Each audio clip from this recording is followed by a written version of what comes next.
നമസ്കാരം, ലൂസ് ടോക്കിലേക്ക് സ്വാഗതം. നമസ്കാരം. ഏതായാലും ശബരിമല സ്വർണ്ണപ്പാളി വാദം ബന്ധപ്പെട്ട പാട്ട് എഴുതുന്നതിന് ഇപ്പം കേസായിരിക്കുകയാണല്ലോ. ഞാനത് പ്രതീക്ഷിച്ചിരുന്നു. അതിൻ്റെ കാരണം വളരെ വ്യക്തമാണ്. ഈ ശബരിമല ഈ പോറ്റിയെ കയറ്റിയെ എന്നുള്ള പാട്ട് ഈ തെരഞ്ഞെടുപ്പിൽ ഏറ്റവും നിർണായകമായി മാറി. അതിൻ്റെ അകത്ത് UDF-ഉം BJP-യും ഒക്കെ ആ പാട്ടാണ് ആഘോഷവും കൊണ്ട് കൂടുതൽ ഉപയോഗിച്ചത്. പക്ഷേ UDF ആകാം. വലിയ തോതിൽ ആ പാട്ട് എല്ലായിടങ്ങളിലും അത് ആഘോഷിച്ചു. അതായത് ഇടതുവിരുദ്ധമായ എല്ലായിടത്തും പോറ്റിയെ കയറ്റിയ ദിവസം ഭയങ്കര ഏറ്റവും പോപ്പുലറായിട്ടുള്ള, അത് മനുഷ്യൻ്റെ ഹൃദയത്തിലേക്ക് കയറി ചെന്നൊരു പാട്ടാണ്.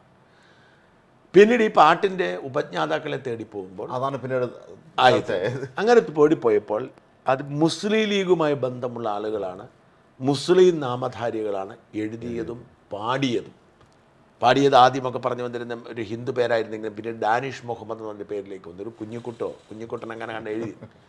അയാൾ ഖത്തറിലെങ്ങാണ്ടുള്ള ഒരു ബിസിനസ്സുകാരൻ എഴുതി. അപ്പം ഇത് മുസ്ലിം ലീഗുമായി ബന്ധപ്പെട്ടുള്ള ഒരു പാട്ടായി പുറത്തു വന്നതോടെ ഇത് ലീഗ് അണികൾ വലിയ തോതിൽ ഉപയോഗിക്കാൻ തുടങ്ങിയതോടെ ഇതിനൊരു വർഗീയ മാറും എന്നൊരു ആശങ്ക എനിക്കുണ്ടായിരുന്നു. അതാ സംഭവിച്ചു. പ്രത്യേകിച്ച് നമ്മൾ മനസ്സിലാക്കണം, CPIM എന്ന രാഷ്ട്രീയ പാർട്ടിയെ പോലെ ഈ പൊളിറ്റിക്കൽ സ്ട്രാറ്റജിയിൽ മിടുക്കരായ ആരുമില്ല.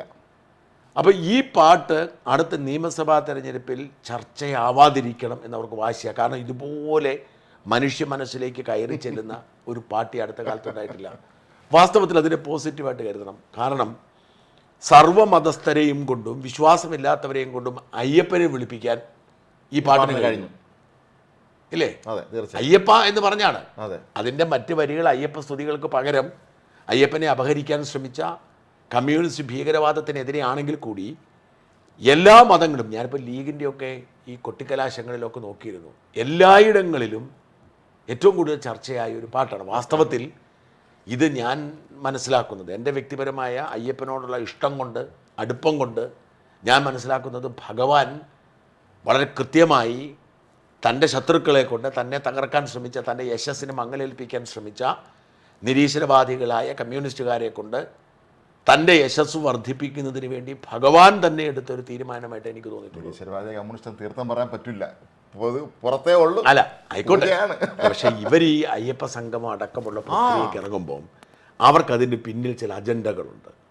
2018 ശബരിമല യുവതീ പ്രവേശന വിഷയം ഉണ്ടാകാൻ കാരണം അതിൻ്റെ യഥാർത്ഥ അജണ്ട ശബരിമലയെ ഒരു മതേതര ക്ഷേത്രമായി മാറ്റാൻ ഒരു ആഗ്രഹം ഇവർക്കുണ്ട്. കാരണം അയ്യപ്പൻ യഥാർത്ഥത്തിൽ ഒരു മതേതരനായ ഹിന്ദു ദൈവമാണ്.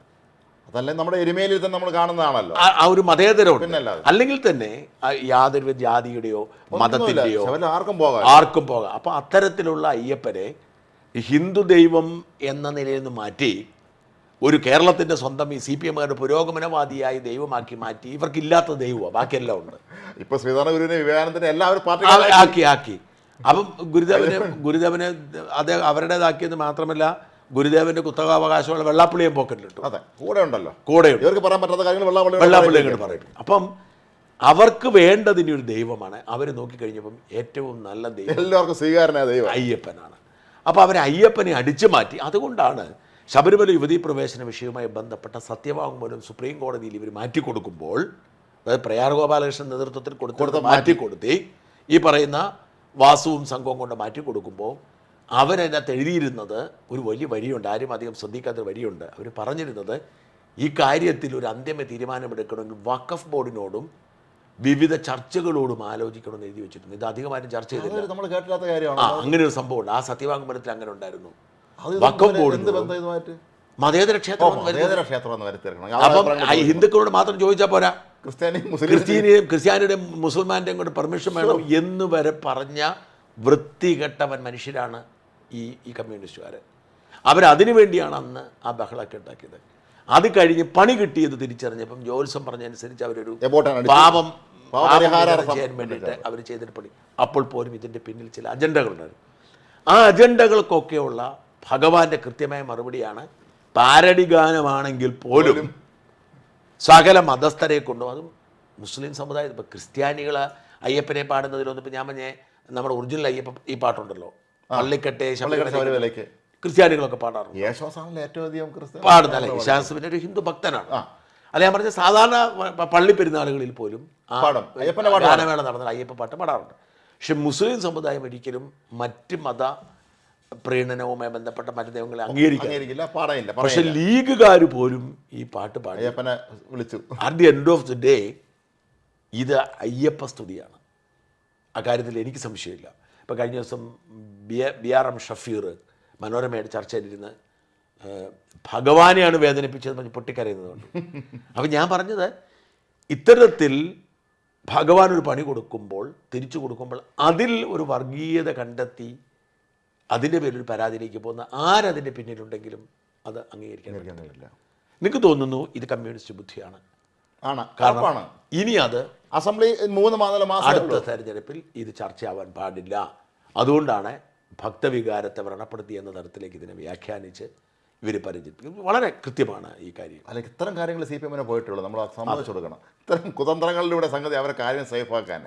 അതുപോലെ നമ്മൾ ചർച്ച ചെയ്യാനെങ്കിൽ നമ്മളിപ്പോൾ വലിയ സംസാര വിഷയ ഒരു കാര്യമാണ്, കേരള കോൺഗ്രസ് മാണി ഗ്രൂപ്പ് തിരികെ UDF പോകും. ഇന്നിപ്പോൾ ജോസ് കെ മാണി എന്തോ പറഞ്ഞിട്ടുണ്ട്, വെള്ളം പോവില്ല എന്നുള്ള രീതിയിലാണ് അവർ പറയുന്നത്. വെള്ളം വാങ്ങിക്കണമെന്ന് പറയുന്നുണ്ട്. ജോസ് കെ മാണിയെ സംബന്ധിച്ചിടത്തോളം അങ്ങോട്ടും ഇങ്ങോട്ടും ചാടുന്നു എന്നുള്ള പേരുദോഷം കേൾപ്പിക്കാൻ ഇഷ്ടമല്ല അദ്ദേഹത്തിന്.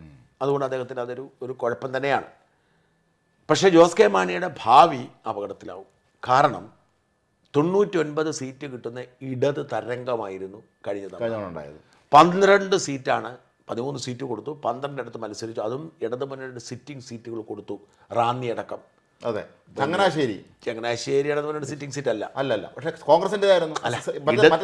ഇടത് മുന്നണിയുടെ സീറ്റ് ഞാൻ പറഞ്ഞത് ചാലക്കുടി അല്ലെങ്കിൽ റാന്നി, പേരാമ്പ്ര കൊടുത്തില്ല. അങ്ങനെ ഇടതിൻ്റെ സിറ്റിംഗ് സീറ്റുകൾ അടക്കം അവർക്ക് കൈമാറി. അങ്ങനെ ആ സീറ്റുകൾ അവർക്ക് കൈമാറി കൊടുത്തിട്ടും 5 സീറ്റേ മേടിക്കാൻ പറ്റുള്ളൂ. എന്ന് വെച്ചാൽ 50% വിജയം ഉണ്ടായിരുന്നില്ല. ജോസ് കെ മാണി തന്നെ തോറ്റു എന്നുള്ളതാണ്. ജോസ് കെ മാണി തന്നെ തോറ്റു. മന്ത്രിയാവേണ്ട ആളല്ലേ. 5 സീറ്റ് റാന്നി ജയിച്ചു. പിന്നെ ഇവരുടെ ഒരു സിറ്റിംഗ് സീറ്റ് നഷ്ടപ്പെട്ടു. അവിടെ എനിക്കൊന്ന് ചാലക്കുടിയാന്ന് തോന്നുന്നു. അതെ, സിറ്റിംഗ് സീറ്റ് നഷ്ടപ്പെട്ടു. അത് ആ സിറ്റിംഗ് സീറ്റ് കൈമാറിയിട്ട് പോലും നഷ്ടപ്പെട്ടു. പൂഞ്ഞാറ് ജയിച്ചു, അത് യാദൃച്ഛികമാണ്. ഇടുക്കി അവരുടെ കഴിവുകൊണ്ട് ജയിച്ചതാണ്. കാഞ്ഞിരപ്പള്ളി ജയിച്ചു, ചങ്ങനാശ്ശേരി ജയിച്ചു. അതൊക്കെ അവിടുത്തെ സ്ഥാനാർത്ഥികൾക്ക് പ്രസക്തിയാണ്. അദ്ദേഹത്തിന് നമ്മുടെ പ്രൊഫസർ ജയരാജനാണ്. അപ്പം അങ്ങനെ കൊടുത്തിട്ട് പോലും വെറും 5 സീറ്റേ കഴിഞ്ഞ തവണ നേടാൻ കഴിയുന്നുള്ളൂ. ഇപ്പോൾ ഒരു കടുത്ത ഇടതു മുന്നണി വിരുദ്ധ വികാരം, CPM വിരുദ്ധ വികാരം ഈ സമൂഹത്തിലുള്ളപ്പോൾ, പ്രത്യേകിച്ച് മധ്യ തിരുവിതാംകൂറിൽ, എവിടെ കോട്ടയത്തും ഇടുക്കിയിലും പത്തനംതിട്ടയിലും എറണാകുളത്തുമൊക്കെ എല്ലാം തിരിച്ചു പിടിച്ചില്ലേ കോൺഗ്രസ്? തിരിച്ചു പിടിച്ചിരിക്കുന്നു. ആ പശ്ചാത്തലത്തിൽ കേരള കോൺഗ്രസ് ഇടതുമുന്നണിയുടെ ഭാഗമായിട്ട് ഈ തെരഞ്ഞെടുപ്പിനെ നേരിട്ടാൽ വട്ടപൂജ്യം പോലും ആവാം. അത് മാത്രമല്ല, കേരള കോൺഗ്രസ് സംബന്ധിച്ച് ലീഗ് പോലെയാണ്, അവർക്ക് ഭരണമില്ലാതെ ഇരിക്കാനും പറ്റില്ല. ലീഗിനും അങ്ങനെ തന്നെ, ആർക്കാ ഭരണമില്ലാതിരിക്കാൻ പറ്റും.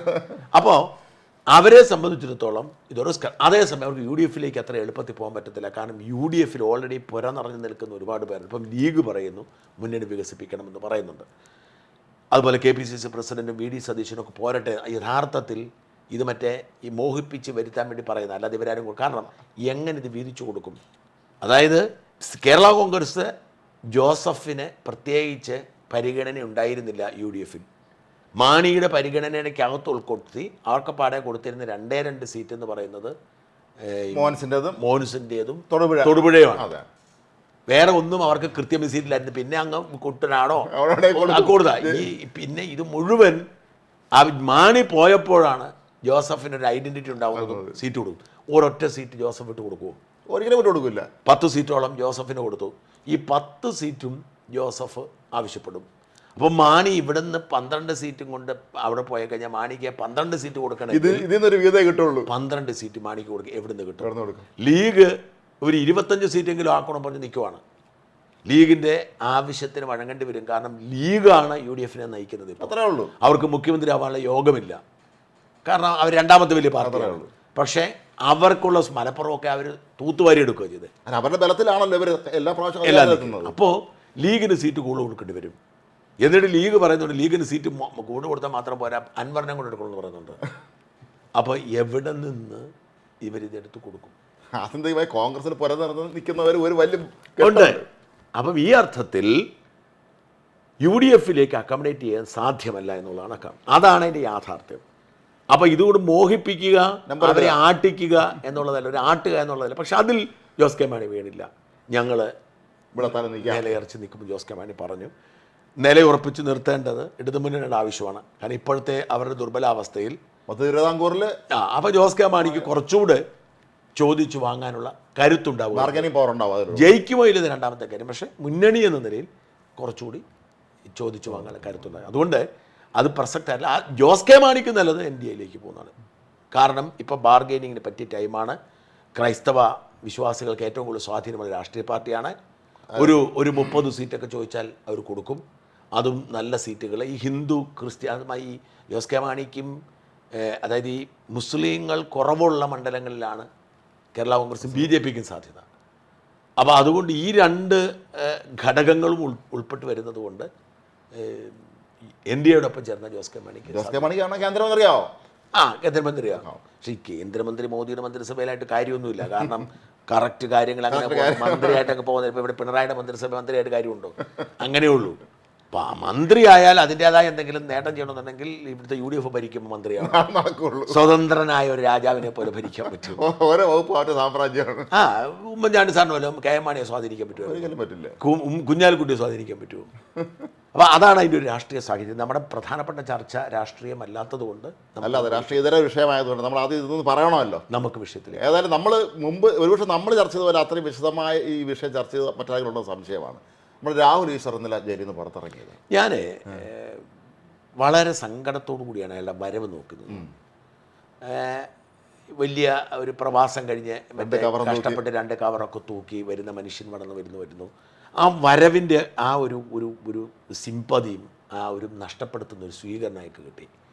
ആ സ്വീകരണം തന്നെ അശ്ലീലമായി. അവർ മനസ്സിലാക്കാത്ത തന്നെ വെച്ചാൽ ഈ രാഹുലിന് ഇപ്പോഴും മനസ്സിലായിട്ടുള്ള അത്ര കാര്യം എന്ന് വെച്ചാൽ ഈ പുരുഷ സംരക്ഷണ സമിതി എന്നൊക്കെ പറഞ്ഞ് വരുന്ന ആളുകൾ ഒരു അശ്ലീല കാഴ്ചയാണ്. അവർക്കത് മനസ്സിലാവുന്നില്ല. എന്തോ കാരണത്തിലാക്കുമ്പോൾ പലപ്പോഴും പൊതുവേദികളിൽ ഇവർ വളരെ മോശമായി സംസാരിക്കുന്ന ചില ആളുകൾ ആ കൂട്ടത്തിലുണ്ടായിരുന്നു. അങ്ങനെ മാത്രം സംസാരിക്കുന്നു എന്നുള്ളതാണ് അവരുടെ കുഴപ്പം. മാത്രമല്ല പുരുഷന് എല്ലാ അവകാശങ്ങളും ഉണ്ട്. പുരുഷനുള്ള പ്രത്യേക അവകാശങ്ങൾ പുരുഷന് ആവശ്യമില്ല. ആർക്കാണ് നമ്മൾ സംവരണം കൊടുക്കുന്നത്? ദുർബലർക്കാണ്. അല്ലാത്തവർക്ക് ഒരിക്കലും സംവരണം കൊടുക്കും. അതുകൊണ്ടാണ് ഇവിടെ ജാതിക്ക് ദുർബലർക്ക് സംവരണം കൊടുക്കുന്നു, സാമ്പത്തിക സംവരണം കൊണ്ട് പാവപ്പെട്ടവർ കൊടുക്കുന്നു. അല്ലാതെ പുരുഷന് സംവരണം കൊടുക്കുക എന്ന് പറഞ്ഞാൽ പ്രായോഗികമായ സംഗതിയല്ല. അവൻ ആണ് കരുത്തൻ, അവൻ തുല്യൻ. പിന്നെ പുരുഷനായതുകൊണ്ട് മാത്രം ഒരാൾ പീഡന കേസിൽ പ്രതിയാവുന്ന നിയമത്തിൻ്റെ പ്രശ്നമാണ്. അത് വേറെ പരിഹാരം ഉണ്ടാക്കണം.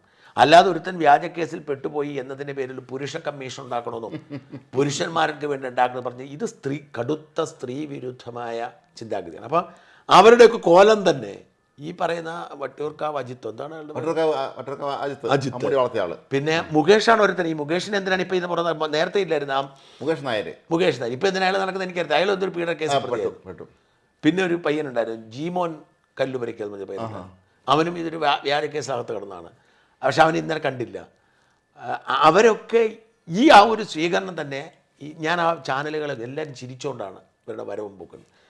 പിന്നെ ഇയാൾക്ക് കോടതിയുടെ കർശനമായ നിർദ്ദേശമുണ്ടായിരുന്നു ആവശ്യമില്ലാത്ത കാര്യങ്ങൾ സംസാരിക്കുകയും ചെയ്യരുത്. ഞാൻ മനസ്സിലാക്കി തിരിച്ച് കോടതി എനിക്ക് പരിചയമുള്ള ഒരാളുണ്ടായിരുന്നു ഈ കേസെടുക്കുമ്പോൾ. ഈ കൊടുത്തത് ഇൻചാർജിൻ്റെ കോടതിയായിരുന്നു, അതായത് മറ്റൊരു കോടതി. പക്ഷേ ഈ ACGM കോടതി, അഡീഷണൽ ചീഫ് ജുഡീഷ്യൽ മജിസ്ട്രേറ്റ് കോടതിയിൽ ഇന്നലെ മറ്റൊരു കേസ് ആവശ്യമായി. ഇന്ന് മറ്റൊരു കേസിൻ്റെ വാദം നടക്കുമ്പോൾ ഈ രാഹുൽ ഈശ്വറിൻ്റെ കേസ് ഈ ACGM കോടതി നടന്ന കേസാണല്ലോ അങ്ങോട്ട് പോയത്. ആ ജഡ്ജ് മറ്റൊരു കേസ് പറയാണ്, അവിടെ ഇരുന്നൊരു വക്കീൽ എന്നെ വിളിച്ച് പറഞ്ഞാണ്, നിങ്ങളുടെ ഇന്നലത്തെ കക്ഷിക്ക് ജാമ്യം കിട്ടില്ലല്ലേ, അതിൻ്റെ കണ്ടീഷൻസൊക്കെ വായിച്ചു നോക്കിയോ? കക്ഷിക്കൊന്ന് പറഞ്ഞു കൊടുത്തേക്കണം കണ്ടീഷൻസ്. ആ കണ്ടീഷനിൽ ഏതെങ്കിലും തെറ്റിച്ച് പറഞ്ഞ് എൻ്റെ അടുത്ത് പോലീസോ ആരെങ്കിലും കൊണ്ട് പരാതി കിട്ടിയാൽ ഞാൻ കൂടുതൽ ചർച്ചയ്ക്ക് നിൽക്കത്തില്ല, ഞാൻ അകത്താക്കുമെന്ന് പറഞ്ഞു. അപ്പം കോടതിക്ക് ഇദ്ദേഹത്തോടുള്ള ഒരു അനിഷ്ടം വളരെ വ്യക്തമാണ്. അതിന് കോടതിയെ കുറ്റം പറഞ്ഞൊരു കാര്യമില്ല. കോടതിക്ക് നിയമം അനുസരിച്ച് നിയമം മാത്രമല്ല രാജ്യം, ഇതിനകത്ത് നിയമം ഞാൻ പറഞ്ഞപ്പോൾ നമ്മൾ ദിലീപിൻ്റെ കേസ് നമുക്ക് നിയമം തന്നെ പറയാം. നിയമം മാത്രമല്ല, നിയമമാണ് ഏറ്റവും പ്രധാനപ്പെട്ടത്. നിയമത്തിനപ്പുറം കോടതികൾക്ക് അവർക്ക് ചില ഒരു കോടതി മനുഷ്യരാണല്ലോ, നൈതികതകളുണ്ടല്ലോ അവിടെ ഒരു രീതിയുണ്ടല്ലോ. ഞാൻ പറഞ്ഞത് ഈ കോടതികളും പ്രിജുഡീസ് ആവാറുണ്ട്. കോടതികളെയും പലപ്പോഴും അഭിപ്രായങ്ങൾ രൂപീകരിക്കാറുണ്ട്. ഇപ്പം എന്നെ ഇഷ്ടമുള്ള ജഡ്ജിമാരുണ്ട്, എന്നെ ഇഷ്ടമില്ലാത്ത ജഡ്ജിമാരുണ്ട്, എന്തായാലും കുഴപ്പമില്ല എന്ന് കരുതുന്ന ജഡ്ജിമാരുണ്ട്. അതൊക്കെയെന്ന് പറഞ്ഞാൽ ഒരു ജഡ്ജി മനുഷ്യനായതുകൊണ്ടാണ്. പക്ഷെ അവരതിനൊപ്പം തന്നെ അവർ നോക്കുന്ന രണ്ട് കാര്യങ്ങൾ: ഒന്ന് നിയമം, അടിസ്ഥാനപരമായ നിയമം നോക്കുന്നു; രണ്ട് ജനറലി എൻ്റെ നിലപാടിനോട് വിയോജിപ്പുണ്ടെങ്കിൽ ഞാൻ പറയുന്നത് എൻ്റെ വീക്ഷണത്തിൽ വസ്തുതാപരമാണോ നോക്കും. ഞാൻ പറയുന്നത് ഈ രാജ്മോഹൻ പറയുന്ന അഭിപ്രായം എനിക്ക് വിയോജിപ്പുണ്ടാവാം, പക്ഷേ രാജ്മോഹൻ പറയുന്ന ലോജിക്കായിട്ടൊരു അഭിപ്രായമാണെങ്കിൽ അതിനെ അംഗീകരിക്കണം. തീർച്ചയായും രാജ്മോഹൻ പറയുന്ന വിവരക്കേടാണെങ്കിലാണല്ലോ പ്രശ്നം. ഇതെന്ന് പറഞ്ഞാൽ ഇവിടെ ഇദ്ദേഹം കിടന്ന് പറയുന്ന വിവരക്കേടുകൾ, കോടതി അർഹിക്കുന്ന തരത്തിലുള്ള ബഹുമാനമില്ലായ്മകൾ, കോടതി പറഞ്ഞാലും കേൾക്കാത്ത പ്രവണതകൾ, ഇതാണ് കുഴപ്പത്തിലാവുന്നത്. ഞാൻ കാര്യം ഇന്നലെ ജയിലിൽ നിന്ന് ഇറങ്ങും മാധ്യമങ്ങൾ ശരി നമസ്കാരം, ഞാൻ ഇപ്പം പറയുന്നില്ല, ഞാൻ കോടതിയുടെ അങ്ങനെയാണ് ചെയ്യേണ്ടത്. എനിക്കൊരു കാര്യം കൂടെ പറയാനുള്ളത് ചാനൽ ചർച്ച പറയില്ലേ, ഏതാണ്ട് അതേപോലെ ഞാൻ വീഡിയോ കാണുകയില്ല. ഇത്രയും സംഭവിച്ചിട്ടും ഇന്നലെ ചാനലുകൾ അയാളെ കാത്തിരിക്കുന്നു എന്നൊരു അയാൾ യഥാർത്ഥത്തിൽ പറയേണ്ടത് കോടതി എന്നോട് അഭിപ്രായം പറയുമെന്ന് പറഞ്ഞിട്ടുണ്ട്, തൽക്കാലം ഞാൻ അഭിപ്രായം ഒന്നും പറയുന്നില്ലെന്ന് പോകേണ്ടതിന് പകരം വളച്ച് കെട്ടി ഞാനത് അന്വേഷിച്ചു. വക്കീൽ കൃത്യമായി ഇദ്ദേഹത്തിൻ്റെ ഭാര്യയോടും അമ്മയോടും പറഞ്ഞിരുന്നു, എന്ത് പറഞ്ഞാലും അപകടത്തിലാവും, അതുകൊണ്ട് വാ തുറക്കരുതെന്ന് പറയണം. അതുകൊണ്ട് നിങ്ങളുടെ കാര്യം ജയിലിൽ ഇറങ്ങി ചാനലുകളെ കാണുന്നതിന് മുമ്പ് എന്നെ വന്ന് കാണൂ, ഞാനൊന്ന് ബോധിപ്പിക്കാമെന്ന് പറഞ്ഞു വക്കീൽ പറഞ്ഞു. പക്ഷേ ഇയാൾ അവരെ അമ്മയപ്പനും കാത്തിരുന്ന സ്ഥലം, അമ്മയും ഭാര്യയും കാത്തിരുന്ന സ്ഥലത്തൂടെ അല്ല ഇയാൾ പുറത്തേക്ക്, വേറെ വഴി കൂടെ പുറത്തേക്ക് വന്നു സംസാരം തുടങ്ങി. ഇയാൾ ഇവിടെ സംഭാഷണം തുടങ്ങിയെന്ന് അറിഞ്ഞിട്ട് വക്കീൽ വിളിച്ചു. അവ ഭാര്യ ഓടി വന്ന് തടസ്സപ്പെടുത്തിയിട്ടും പുള്ളിക്കാരന് എൻ്റെ ഭാര്യയ്ക്ക് ഒരു ജയ്യെ കൊടുക്കുക, കൈ ഹീറോ, ഇതാണ് ഹീറോ എന്ന് പറയുന്നത് എന്ന് പറഞ്ഞ് ഇയാൾ പറയുകയാണ്. അത് കഴിഞ്ഞ് സഖി കെട്ടിട്ട് വക്കീൽ വീണ്ടും വിളിക്കുകയാണ്. എന്നിട്ട് ആ ഫോൺ കൊണ്ട് കൊടുക്കാൻ പറയുന്നു. വക്കീൽ ഫോണിൽ കൂടെ സംസാരിക്കുന്നു. വക്കീലിനോട് ഞാൻ അത് പറഞ്ഞോട്ടെ സാറേ, ഒന്നും പറയണ്ട. ശരി സാർ, ഒന്നും പറയുന്നുണ്ട്. പക്ഷേ എന്നിട്ട് പിന്നെ ഒരു കാര്യം കൂടെ പറഞ്ഞോട്ടെ പറയുന്നത്. അപ്പം ഇദ്ദേഹം ഇന്നലെ ചെയ്തത് എന്താണ്? പേര് പറയാതെ തന്നെ, ഇപ്പം ഞാൻ എന്നോട് ദിലീപിൻ്റെ കേസിനെ കുറിച്ചും പറയരുത് പറഞ്ഞു, പേര് പറയുന്നില്ല. അപ്പം ഞാൻ ആ കേസിൽ പക്ഷേ 85 ദിവസം ജയിലിൽ കിടന്ന ആൾ അത് മതി. എന്താ ചെയ്യുന്നേ? അത് കഴിഞ്ഞിട്ട് പ്രമുഖനായ യുവ നേതാവ് പറയരുത് എന്ന് പറഞ്ഞ കാര്യത്തെക്കുറിച്ച് ഇയാൾക്ക് പറയാതിരിക്കാൻ പറ്റത്തില്ല. ഇയാളിങ്ങനെ സംസാരിച്ചുകൊണ്ടേയിരിക്കുന്നു. അയാളുടെ ആ ഉള്ളിലുള്ള ആ ഒരു ഫ്രസ്ട്രേഷൻ മുഴുവൻ അയാൾ തീർത്തുകൊണ്ടിരിക്കുന്നു. പച്ചക്കള്ളമാണ് പറയുന്നത്, എനിക്ക് നോട്ടീസ് തരാതെ തന്നെ പിടിച്ചുകൊണ്ട് പോയി. ഇതൊക്കെ കോടതി പറയുന്ന കാര്യങ്ങളല്ല. ഇനി ഈ നോട്ടീസ് തരാതെ പിടിച്ചുകൊണ്ട് പോയിന്ന ഒരു കാര്യമുണ്ടല്ലോ, ഈ നോട്ടീസ് തന്നിട്ടേ പിടിക്കാവൂ എന്നൊന്നും വലിയ പിടിവാശിയുടെ ആവശ്യമൊന്നുമില്ല. നിങ്ങളുടെ മേൽ ചുമത്തിയിരിക്കുന്നത് ജാമ്യമില്ലാത്ത വകുപ്പാണെങ്കിൽ നോട്ടീസ് തരണമെന്നൊരു സാങ്കേതിക കാര്യം മാത്രമാണ്. നിർബന്ധമൊന്നുമില്ല. അതിനൊരു സാങ്കേതിക കാര്യം. ഈ അടുത്ത കാലത്തുകൊണ്ട് ഈ BNS വന്നപ്പോൾ മാത്രം ഒരു ശകല നോട്ടീസിൻ്റെ ആവശ്യം, പക്ഷേ എങ്കിൽ പോലും അതൊക്കെ അവർക്ക് ഉണ്ടാക്കാമെന്നുള്ളൂ. ഇനി ആയിക്കോട്ടെ, അതൊക്കെ സാങ്കേതിക വിഷയങ്ങളല്ലേ. അങ്ങനെ നോട്ടീസ് നൽകിയിട്ടാണ് എല്ലാവരും പിടിച്ചോണ്ട് പോകുന്നത്. അത് മുഖ്യമന്ത്രി പേരെടുത്ത് വിമർശിക്കുന്നുണ്ട് രാഹുൽ ഈശ്വർ. പക്ഷെ അത് ശക്തമായി പറയുന്നുണ്ട്. ഇല്ല അദ്ദേഹം അങ്ങനെ തെരഞ്ഞെടുപ്പിന് മുമ്പ് എന്നെ പിടിച്ചാത്തരണമെന്നുള്ള അദ്ദേഹം ശരിക്കും പറഞ്ഞാൽ ഇദ്ദേഹം സർക്കാരിനോട് ഒരുവിധം നന്നായി പോകുന്ന ആളാണ്. അതെ. ഇപ്പം നമ്മളെയൊക്കെ പോലെ തന്നെ സർക്കാരിനെതിരെ ആഞ്ഞടിക്കുന്ന ആളല്ല ഇദ്ദേഹം. ഒരിക്കലും ഒരു രാഷ്ട്രീയം പറയുന്ന ആളല്ല. അല്ല. അദ്ദേഹം പറയുന്നത് ഈ പറയുന്ന പെണ്ണ് കേസിൽ പ്രതിയാവുന്നവരൊക്കെയാണ് അദ്ദേഹത്തിൻ്റെ ഹീറോകൾ. അപ്പോൾ മുഖ്യമന്ത്രിയെ അദ്ദേഹം പറയുന്നുണ്ടെങ്കിൽ അദ്ദേഹത്തിന് ഇപ്പോഴത്തെ രാഷ്ട്രീയം എന്ന് പറയുന്നത് ഈ രാഹുൽ മാങ്കൂട്ടത്തിൽ വിഷയത്തിൽ നടത്തിയ ഒരു പ്രസ്താവനകളുമാണ്. അല്ലാതൊരു പുള്ളി ഇതുവരെ പൊളിറ്റിക്കലായിട്ട് ഒരു വിമർശനം ഇതുവരെ മുഖ്യമന്ത്രിക്ക് നടത്തി ഞാൻ കണ്ടിട്ടില്ല. മാത്രമല്ല അദ്ദേഹത്തിന് അങ്ങനെ ഏതെങ്കിലും ഒരു തീർത്ത നിലപാടുണ്ടെന്നൊന്നും എനിക്ക് തോന്നുന്നില്ല. അപ്പോൾ കുഴപ്പമെന്താണെന്ന് വെച്ചാൽ ഇതിന് ശേഷം അദ്ദേഹം കുഞ്ഞിനെ ഒരു കാര്യമില്ലാതെ കൊച്ചിനെ കൊണ്ടുവന്നു കൊച്ചിനെ വിളിച്ചിട്ട് കൊച്ചിനെ അതിനകത്ത് ഇൻവോൾവ് ചെയ്യിപ്പിക്കുന്നു. കൊച്ചിനെ കൊണ്ട് എന്തോ പറയിപ്പിക്കുന്നു, സ്കൂളിൽ എന്തോ പഠിപ്പിച്ചു എന്ന് പറയുന്നു.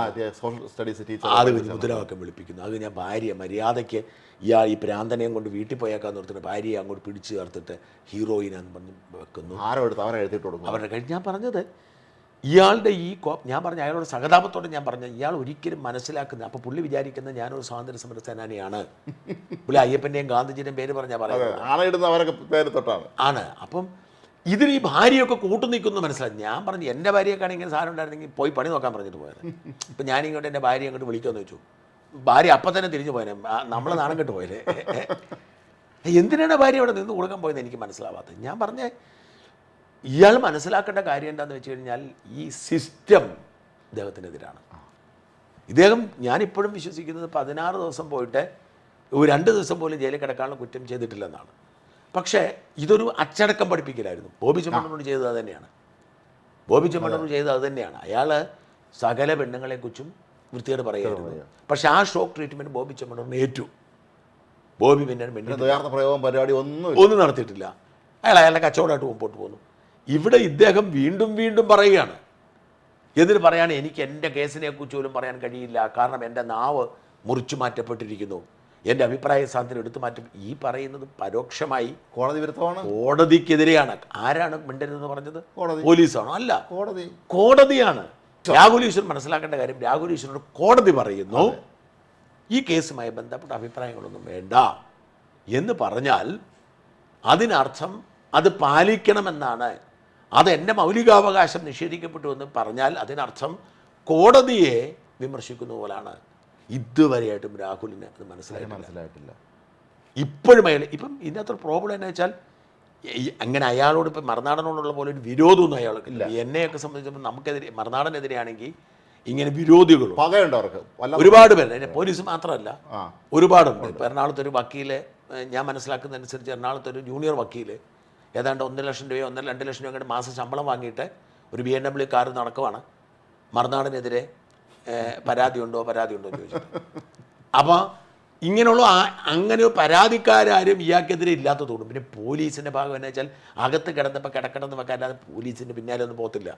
സർക്കാരിനും ഈ തെരഞ്ഞെടുപ്പ് സമയത്ത് അകത്ത് തെരഞ്ഞെടുപ്പ് സമയത്ത് പറയും രാഹുൽ മാങ്കൂട്ടത്തിൽ മാങ്ങാൻ ബഹളം വെക്കണം നോർത്തല്ലാതെ ഇനി പുറകെ പോകത്തൊന്നുമില്ല. പക്ഷെ ശ്രദ്ധിച്ചില്ലെങ്കിൽ കോടതി ഇടപെടും. അപ്പം ഇവരെപ്പോഴും നമ്മൾ മനസ്സിലാക്കേണ്ട ഒരു സംഗതി, ഇപ്പോൾ എന്നോട് നിരവധി പേർ ചോദിക്കുന്നു, രാജ്മോഹൻ ദിലീപ് കേസിൽ നിങ്ങൾ എന്താണ് ഈ ഇപ്പോൾ പുറത്തു വരുന്ന വാർത്തകൾ ആ രീതി കൈകാര്യം ചെയ്യാത്ത, ഭാഗികമായി ദിലീപിനെ ന്യായീകരിക്കുകയാണല്ലോ എന്ന് പലരും ചോദിക്കുന്നുണ്ട്. ഞാൻ അവരോടൊക്കെ പറഞ്ഞൊരു ഉത്തരം എന്നാന്ന് വെച്ചാൽ, ഞാൻ ഈ സിസ്റ്റത്തിൻ്റെ അകത്ത് ജീവിക്കുന്ന ഒരാളാണ്. 100-ലധികം കേസുകൾ കേരളത്തിലെ പല കോടതികളിൽ കൈകാര്യം ചെയ്യുന്ന ആളാണ്. എനിക്ക് കോടതിയെ ബഹുമാനിച്ചും കോടതി അംഗീകരിച്ചും മാത്രമേ പറ്റൂ. ഈ ബഹളം വയ്ക്കുന്നത് ആരാണ്? ആൾക്കൂട്ടമാണ്. ഈ ആൾക്കൂട്ടത്തിന് മുഖമുണ്ടോ? ഇല്ല. ഇന്ന് ഈ ജഡ്ജിയെ വിമർശിക്കുന്ന ഏതെങ്കിലും ഒരാൾ ഒരു കേസിൽ കോടതിയിൽ ചെന്നാൽ അങ്ങനെ തന്നെ പണ്ട് വിമർശിച്ചിരുന്നു, കോടതിയെ എതിർത്തിരുന്നു എന്നുള്ള കാര്യം ആ കോടതി അറിയാൻ പോകുന്നില്ല. ഒരിക്കലുമില്ല. ഈ ആൾക്കൂട്ടമാണല്ലോ, ആൾക്കൂട്ടമാണ്. പക്ഷെ നമ്മൾ അനാവശ്യമായി കോടതിയെ പ്രതിക്കൂട്ടി നിർത്തിയൊരു അഭിപ്രായം പറഞ്ഞ് കോടതി വിധിയെ സ്കാൻഡലൈസ് ചെയ്ത് ആയിക്കഴിഞ്ഞാൽ കൃത്യമായി കോടതി നോക്കുകയും നമ്മൾ ദുർവ്യാഖ്യാനം നടത്തി ദുർവാഖ്യാനമാക്കി നാളെ ഒരാവശ്യത്തിന് ഇതേ കോടതി ചെല്ലുമ്പോൾ, അല്ല നീ പണ്ട് അവിടെ ഇരുന്നിട്ട് വലിയൊരു പ്രസംഗിക്കുന്ന കേട്ടല്ലോടാ, നീ നിയമം പഠിപ്പിച്ചിട്ടല്ലോ, എന്നാൽ പിന്നെ ആ നിയമം നീ ഇവിടെ ഇറക്കെന്ന് പറഞ്ഞാൽ നമ്മുടെ കഥ കഴിഞ്ഞു. അതുകൊണ്ട് ഈ സിസ്റ്റത്തിൻ്റെ അകത്ത് നിൽക്കുന്നവർക്ക് പറ്റത്തില്ല. 2, അല്ലെങ്കിൽ തന്നെ ഇവിടെ കോടതി അവരുടെ മുമ്പിൽ എത്തിയിരിക്കുന്നത്. ശ്രീജിത്ത് പണിക്കർ നല്ല ഭംഗിയായിട്ട് കഴിഞ്ഞ കുറേ ദിവസങ്ങളായി പൊളിച്ചെടുക്കുന്നുണ്ട്. അത് ഞാൻ കഴിഞ്ഞ ദിവസം അത് കണ്ടുകൊണ്ടിരിക്കുകയായിരുന്നു. എത്ര 1 by 1 ആയിട്ട് കൃത്യമായിട്ട് അത് ഇവിടുത്തെ മറ്റുള്ള മാധ്യമപ്രവർത്തകർ കണ്ടുപിടിക്കേണ്ടതാണ്. പഠിച്ചിട്ട് ഓരോന്ന് വരുന്ന ആ മെമ്മറി കാർഡുമായി ബന്ധപ്പെട്ട് ഞാൻ കൂടുതൽ കാര്യങ്ങൾ മനസ്സിലാക്കിയത് പണിക്കർ കണ്ടോ. അല്ല, പണിക്കർ കൃത്യമായി ആളുടെ യൂട്യൂബ് ചാനലിൽ വളരെ ഭംഗിയായിട്ട് അവതരിപ്പിക്കുന്നുണ്ട്. കോടതിയുടെ മുമ്പിൽ എത്തിയ മുഴുവൻ എവിഡൻസുകളും ആ എവിഡൻസുകൾ ശേഖരിച്ചിട്ട് ആ എവിഡൻസിൻ്റെ അടിസ്ഥാനത്തിൽ കോടതി ദിലീപ് നിരപരാധിയാണെന്ന് പറയുമ്പോൾ ചാനലുകൾക്ക് ദിലീപിനെ പ്രതിയാക്കണമെന്ന് വാശിയുള്ളത് കൊണ്ട് അങ്ങനെ പറഞ്ഞില്ലെങ്കിൽ ദിലീപിൻ്റെ കാശ് മേടിച്ചിട്ടാണ് ചെയ്യുന്നതെന്നൊക്കെ പറയുന്നത് അങ്ങേയറ്റത്തെ കാഠിന്യമാണ്. അപ്പം രാഹുൽ ഈശ്വർ പറയുന്നത് പോലെയോ അല്ലെങ്കിൽ മറ്റു പലരും പറയുന്ന പോലെ ദിലീപിനെ അങ്ങ് പൂർണ്ണ നിരപരാധിയാക്കാൻ, ഈവൻ ശ്രീജിത്ത് പണിക്കർ പറയുന്ന പോലെ ദിലീപ് അങ്ങ് പരമപരിശുദ്ധനാണെന്ന് പറയാൻ ആഗ്രഹിക്കുന്നില്ല. ഞാൻ ദിലീപിനെ ഇപ്പോഴും സംശയമനയിൽ തന്നെ നിർത്തും. പക്ഷേ മേൽക്കോടതി ഉണ്ടല്ലോ. പക്ഷേ ഈ കേസിൽ കോടതി ഒരു തീരുമാനമെടുത്താൽ ആ തീരുമാനത്തെ ഖണ്ഡിക്കണമെങ്കിൽ നമുക്ക് കോടതിയെ സ്കാൻഡലൈസ് ചെയ്യാൻ പാടില്ല, ജഡ്ജിനെ കുറ്റം പറയാൻ പാടില്ല. ഹൗവർ ആ വിധിയെ വിമർശിക്കാൻ പോയിന്റ് വേണം. ഒരു പോയിന്റുമില്ലാതെ പാലത്തായി കേസിലൊക്കെ പോയിന്റുകൾ, ഒരു പോയിന്റുമില്ലാതെ ഇല്ലാത്ത ഒരു കത്തിൻ്റെ പേരിലോ അല്ലെങ്കിൽ ഇല്ലാത്ത ചില CCTV ക്യാമറയുടെ പേരിലോ പിന്നീട് എപ്പോഴോ കൂട്ടിച്ചേർക്കപ്പെട്ട ബാലേന്ദ്രകുമാരൻ സാക്ഷിയുടെ പേരിലോ ഒക്കെ ദിലീപ് കുറ്റക്കാരനാണെന്ന് പറയുന്നത് നിയമം അറിയാവുന്നവർക്ക് പറ്റത്തില്ല. മെമ്മറി കാർഡുമായി ബന്ധപ്പെട്ട് ശ്രീജിത്ത് പണിക്കർ കൃത്യമായി പറയുന്നുണ്ട് എന്താണ് അവിടെ സംഭവിച്ചിട്ടുള്ള കാര്യങ്ങൾ. അല്ല, ഈ കേസ് ആരും ഒന്നും പഠിക്കുന്നില്ല എന്നുള്ള കാര്യം. ഇപ്പം അതിൻ്റെ ഇടയിൽ ഇന്നൊരു ഈ മാർട്ടിൻ എന്ന് പറഞ്ഞ പ്രതിയുടെ ഒരു വീഡിയോ സോഷ്യൽ മീഡിയയിൽ കഴിഞ്ഞ ദിവസങ്ങളെ കണ്ടിരുന്നു. അയാൾ അത് നേരത്തെ ഇന്ന് എനിക്കൊരു 150 പേര് അയച്ചു തന്നു. നിങ്ങൾ എന്നെ പ്രതികരിക്കാതെ. അവരോടൊക്കെ എനിക്ക് പറയാനുള്ളത്, ഈ വീഡിയോ ആദ്യം കാണുന്ന വ്യക്തി ഞാനാണ്. ഈ കോടതി വിധി വരുന്നതിന് മുമ്പ് തന്നെ ദിലീപുമായിട്ട് വളരെ അടുപ്പമുള്ള ഒരു പ്രമുഖൻ എനിക്ക് വീഡിയോ അയച്ചു തന്നു. ചേട്ടാ ഇത് കാണു ചേട്ടാ. ഞാൻ പറഞ്ഞു അത് കൈ വെച്ചാൽ മതി, ഞാൻ തൽക്കാലം എനിക്ക് അതിനകത്തൊന്നും ചെയ്യാനില്ല, ഞാൻ പിന്നെ ഇത്രയും ചെയ്യാം, ഈ പറഞ്ഞിരിക്കുന്ന മാർട്ടിനെ നിരപരാധിയാണെന്ന് പറഞ്ഞ് കോടതി വിടുകയാണെങ്കിൽ ഞാനത് സംപ്രേഷണം ചെയ്യാമെന്ന് പറഞ്ഞു. മാർട്ടിൻ കുറ്റക്കാരനായി ശിക്ഷിക്കപ്പെട്ടു. അപ്പോൾ മാർട്ടിനെ വെള്ളപൂശാൻ വേണ്ടി ഒരു പുതിയ തിയറി, ഇതുവരെ കേട്ടിട്ടില്ലാത്തൊരു പുതിയ തിയറിയുമായി ആളുകൾ വന്നാൽ അത് കൊടുക്കുന്നതും പ്രചരിപ്പിക്കുന്നതും കോടതിക്ക് എതിരാണല്ലോ. കോടതിക്കെതിരെ. അപ്പോൾ കോടതി കണ്ടെത്തിയത് വെറുതെ ആണെന്നല്ലേ പറയുന്നത്. പിന്നല്ലാതെ. അപ്പം അത്തരത്തിലുള്ള ഒരു സങ്കല്പത്തോടും എനിക്ക് യോജിപ്പില്ല. അത് തന്നെയാണ് ഇവിടെ രാഹുൽ ഈശ്വറിൻ്റെ കാര്യത്തിൽ. അതിൻ്റെ ഭാര്യ ഞാൻ കാണുന്നുണ്ട് അഭിഷേക്. ആ സ്ത്രീ എത്ര അസ്വസ്ഥയാണെന്ന് അറിയാം. അവർ പാനിക്കാണ്. അവരല്ലേ അനുഭവിച്ചത്. അവരല്ലേ അനുഭവിച്ചു ഇത്ര ദിവസം കിടന്ന് വെളി കിടന്ന് ഓടിയത് മുഴുവൻ ആ സ്ത്രീയാണല്ലോ. ഇവർ മനസ്സിലാക്കാത്തൊരു കാര്യം, ഈ രാഹുൽ ഈശ്വർ ഇനി മനസ്സിലാക്കേണ്ട ഒരു കാര്യം കൂടി ഞാൻ പറയാം. രാഹുൽ ഈശ്വറിൻ്റെ ഈ ഫോണും ലാപ്ടോപ്പും ഇതൊക്കെ ഇവരുടെ കസ്റ്റഡിയിലാണ്. ഈ ഫോണും ലാപ്ടോപ്പും അല്ലെങ്കിൽ ഇതുമായി ബന്ധപ്പെട്ട മറ്റേ ഇലക്ട്രോണിക് ഇപ്പോൾ രാഹുലിൻ്റെ ഒരു ഫോണായിരിക്കും ഇപ്പം പോലീസ് കൊണ്ടുവരിക്കുന്നത്. രാഹുലിന് വേറെ ഫോണുകളുണ്ടോ അറിയില്ല.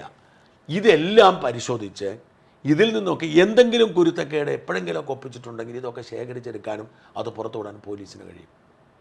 രാഹുൽ ഈ കിടന്ന് ബഹളം വയ്ക്കുമ്പം 100% താൻ പെർഫെക്റ്റ് ആണെന്നുള്ള ബോധ്യം ആദ്യം ഉണ്ടാവണം. ഈ 100% പെർഫെക്റ്റ് അല്ലെങ്കിൽ വേറെ വലിയ പണി പതിയെ പതിയെ വരും. മാത്രമല്ല ഇവിടെ കോടതികളെ ആദരിക്കുക. രാഹുലിൻ്റെ വീഡിയോകൾ കാണുന്ന കുഴപ്പം. ഞാൻ ഈ കേസിൻ്റെ എന്തുകൊണ്ടാണ് ഈ കേസ് ഇത്രയും വൈകുന്നത്, ഇയാൾക്ക് ഈ ഞാൻ അന്വേഷിച്ചപ്പം എപ്പം ജാമ്യം കൊടുക്കാൻ ഒരു കോടതി തീരുമാനിച്ചാലും പ്രോസിക്യൂഷൻ ഇയാൾ ഒരു വീഡിയോ പ്ലേ ചെയ്യും. ഈ വീഡിയോ പ്ലേ ചെയ്ത് കഴിയുമ്പം ഇയാൾക്ക് വേണ്ടി വാദിച്ചുകൊണ്ടിരിക്കുന്ന വക്കീൽ പോലും തലയിൽ കൈവെക്കും. നിയമപരമായി പറയുകയാണെങ്കിൽ അതിൻ്റെ അകത്ത് പേരൊന്നുമില്ല. പക്ഷെ പേരില്ലാതിരുന്നിട്ട് ഞാൻ കാര്യം. മാത്രമല്ല ഇത് എല്ലാത്തിലും വ്യംഗ്യമായി എല്ലാം പറഞ്ഞിട്ടുണ്ട്. അപ്പം ഇനിയെങ്കിലും രാഹുൽ മനസ്സിലാക്കുക, നമ്മുടെ മൗലികാവകാശം എന്ന് പറയുന്നത് അതിന് ചില ലിമിറ്റുണ്ട്. നമുക്ക് ഭരണഘടന 19(1)(a) നമുക്ക് മൗലികാവകാശം നൽകുന്നുണ്ടെങ്കിൽ 19(2) അതിന് ചില നിയന്ത്രണങ്ങളുണ്ട്. റീസണബിൾ റെസ്ട്രിക്ഷൻസ് ഉണ്ട്.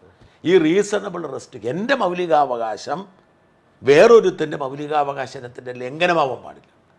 എനിക്ക് അഭിപ്രായ സ്വാതന്ത്ര്യമുണ്ട്. പക്ഷേ ആ അഭിപ്രായ സ്വാതന്ത്ര്യം രാജ്മോഹൻ അഭിപ്രായ സ്വാതന്ത്ര്യത്തിന് എതിരായാൽ അത് റീസണബിൾ റെസ്ട്രിക്ഷൻസാണ്. അപ്പം ഇത് മനസ്സിലാക്കിക്കൊണ്ട് നമ്മുടെ സംവിധാനത്തിൻ്റെ അകത്ത് നിന്നുകൊണ്ട് ഇനി മര്യാദയ്ക്ക് പോയാൽ രാഹുലിന് കൊള്ളാം. മാത്രമല്ല രാഹുൽ ഈ മെൻസ് കമ്മീഷൻ എന്നൊക്കെ പറഞ്ഞ് ഈ ബഹളം വയ്ക്കുമ്പോഴും നമ്മൾ ഓർക്കേണ്ട കാര്യം, ഇദ്ദേഹത്തിൻ്റെ ഭാര്യ കിടന്ന് ഓടെയാണ്. ഇത്രയും നാൾ ഇയാളെ അകത്ത് കിടക്കുമ്പോഴൊക്കെ ആ ഒരു സ്ത്രീയാണ് ഓടുന്നത്. അതെ, അത് നമ്മൾ പ്രത്യേകം ശ്രദ്ധിക്കണം. ഈ മെൻസ് കമ്മീഷൻ അംഗങ്ങളെ കൂടെ നിന്നവരൊക്കെ പറ്റിക്കുകയോ ചെയ്ത് പല കേസൊക്കെ കൊടുത്ത് കൊളാവുകയോ ചെയ്ത്. അപ്പം രാഹുൽ ഇനിയെങ്കിലും മനസ്സിലാക്കേണ്ട കാര്യം, ഇനിയും താൻ സ്വതന്ത്രനായിരിക്കുന്നു. തനിക്ക് സോഷ്യൽ മീഡിയ ഉണ്ട്, യൂട്യൂബ് ഉണ്ട്. കാരണം രാഹുലിന് നേരിടാൻ പോകുന്ന പ്രശ്നം എന്താണെന്നറിയോ?